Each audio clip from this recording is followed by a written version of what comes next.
안녕하세요. 하얀가의 권영구입니다. 노안백내장 수술이 점점 늘어나고 있는 상황에서 노안백내장 수술은 예전에 그냥 일반 백내장 수술에서의 단초점 렌즈를 사용하던 것을 다초점 렌즈를 사용하게 됩니다. 그럼으로 인해서 발생할 수 있는 어떤 합병증에 대해서 잠깐 말씀드리고자 하는데요. 일단 제일 흔한 가장 이제 많이 말씀하시는 것 중에 하나가 수술한 다음에 뿌옇게 보여요. 뿌예요? 이렇게 말씀하시는 분들이 있습니다. 그거에 대해서 이제 조금 말씀드리고자 합니다. 백내장 수술 후 뿌옇게 보일 수 있는 원인. 자, 일단 첫 번째로 일단 말씀드릴 게 어떤 거냐면 다초점 렌즈의 특성입니다. 다초점 렌즈가 들어가면 적응기라는 게 있습니다. 우리 눈에 다초점이 들어가면, 단초점은 빛이 이렇게 렌즈를 통과하면서 한 군데만 포커싱을 잡는데, 다초점 렌즈는 원거리, 근거리에 따라서 포커싱이 두 군데 잡히게 되어 있습니다. 그러다 보니까 처음에 적응하는 동안 뿌연 느낌을 받으실 수 있습니다. 해결책은 적응인데, 시간이 지나면서 그 적응에 대한 문제는 좋아집니다.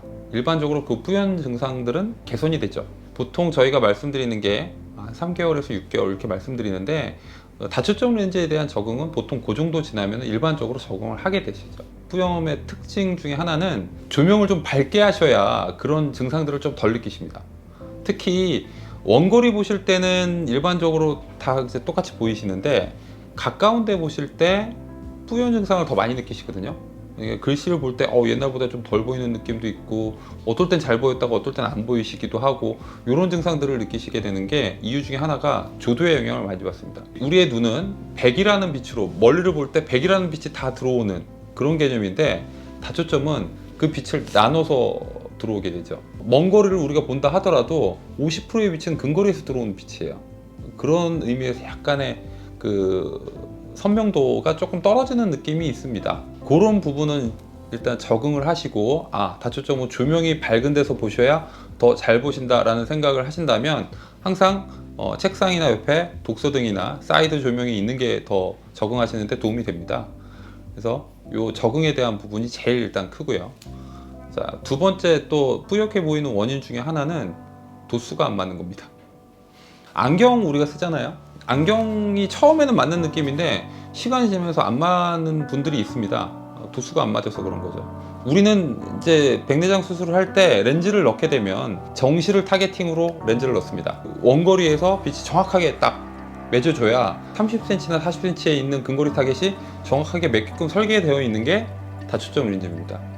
우리가 생체 계측 장비로 이렇게 공식을 통해서 이렇게 도수를 정확하게 산출해내는데, 뭐 강광 모양이 약간 이상하다든가, 아니면 예전에 라식이나 라섹 같은 수술을 받으셨다든가, 그런 경우에는 이제 도수의 정확도가 약간 떨어지는 경우가 있습니다. 도수가 안 맞으면 일단 전반적으로 뿌옇게 보이죠. 그런 분들의 특징은 안경이나 이런 걸 썼을 때 그 뿌연 증상이 개선이 됩니다. 그렇기 때문에 그거 확인이 필요하죠. 그럼 만약에 도수가 안 맞았다, 그럼 어떻게 해야 되느냐. 자, 요즘에 나온 거는 그 도수를 직접 이렇게 바꾸는 방법도 있지만, 도수를 바꾸는 것도 이게 보통 수술 초기에 가능한 얘기고요. 수술하고 한두 달 정도 지나면 이게 완전히 생식 조직하고 달라붙기 때문에 바꾸는 게 이렇게 말처럼 쉽진 않습니다. 네, 그런 경우에는 보통 라섹 같이 각막을 살짝 깎아주는 방법이 있을 수 있고요. 그 다음 또 다른 하나는 설코플렉스라고, 다초점이 들어가 있는 상황에서 위에 렌즈를, 단초점 렌즈를 살짝 얹어주는 방법도 있습니다. 도수가 안 맞았다고 해서 그게 뭐 엄청나게 불편하시다 뭐 이럴 수는 있는데, 그거 자체를 해결할 수 있는 방법들도 있다. 그거를 좀 아셨으면 좋겠고요.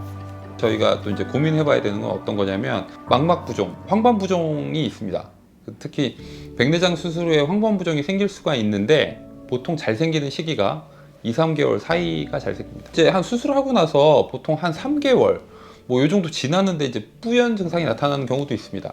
만약에 그런 경우에는 저희가 이제 그 황반 OCT라는 거를 찍는데, 거기서 보면 황반 부종이 생겨 있는 분들은 명확하게 OCT에서 나타납니다.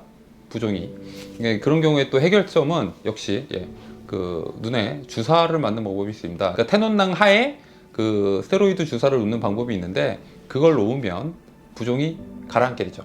제가 오늘 그런 케이스 한 분이 오셔서 저희가 그거 약간 말씀드리자면, 화면상에서 보시면 7월 달에 수술하신 분인데 이제 8월 달 사진에서는 부종이 없죠. 깨끗하게 잘 나옵니다. 10월 달 수술한 3개월 딱 지났는데 여기 이제 부종이 생기기 시작했습니다.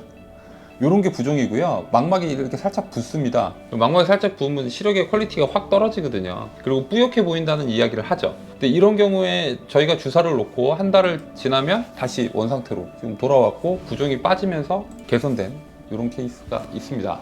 또 가장 큰 원인 중에 하나, 후발백내장이 있습니다. 후발백내장이라고 하는 거는 우리 눈에 이 수정체라고 하는 조직에서 수정체 낭만 저희가 남겨놓고 안에 내용물을 다 없앤 다음에 거기에 인공수정체를 이렇게 존재하게 되거든요. 근데 인공수정체를 넣어놓으면 우리 이 수정체 낭은 우리 조직이기 때문에 거기에 있는 세포가 있습니다.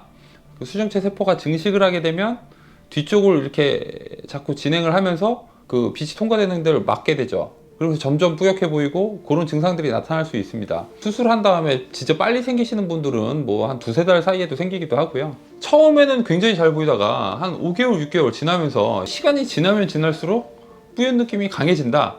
자꾸 뿌얘져요. 이렇게 얘기하시는 분들도 있습니다. 안 생기시는 분들도 있는데 일반적으로 한 1, 2년 정도 지나면 또 생기시는 분들도 많아집니다. 점점. 그래서 후발백내장인 경우에는 야그레이저 절제술이라고, 야그레이저로 수정체 낭을 제거하는 시술이 있습니다. 그러니까 그런 시술을 하게 되면 뿌연 증상도 바로 개선이 되죠. 그 다음에 이제 어떨 땐 뿌옇게 보이고 어떨 땐 덜 보이고 이런 증상들을 보이는 경우에 또 그 안구건조증이라고 하는 안구건조증이 심한 경우에는 각막의 표면에 상처를 유발시키고 도수도 변화하게 만들 수 있거든요. 그러니까 안구건조증이 심한 경우에는 시력이 치료하면 좀 좋아졌다가 치료를 안 하면 다시 나빠졌다가 이런 걸 반복하는 경우도 있습니다. 그렇기 때문에 안구건조증에 대한 원인 역시 고민을 해봐야 되는 겁니다. 여섯 번째로 또 말씀드릴 거는 동공의 크기에 따라서 뿌연 거를 느끼시는 분들이 있습니다. 그래서 저희가 봤을 때 이제 동공이 좀 크신 분들이 뿌연 경우를 느끼는 경우에는 약간 그 조절이 좀 필요하실 수도 있고, 동공이 너무 작은 경우에도 뿌연 거를 느끼시는 경우도 있습니다. 그래서 그런 경우에는 또 적절한 약물이나 이런 거가 필요하실 수 있는 거고요. 그리고 또 하나 이제 부정난시가 있는 경우가 있는데, 부정난시는 이제 각막의 모양하고 관련이 있습니다. 저희가 봤을 때 이제 그런 부정난시가 있는 경우는 뭐 옛날에 라식을 했는데 약간 삐딱하게 수술이 되어 있거나, 이런 경우에는 각막에 빛이 처음에 들어가는 장소가 빛의 손실이 좀 많은 경우거든요.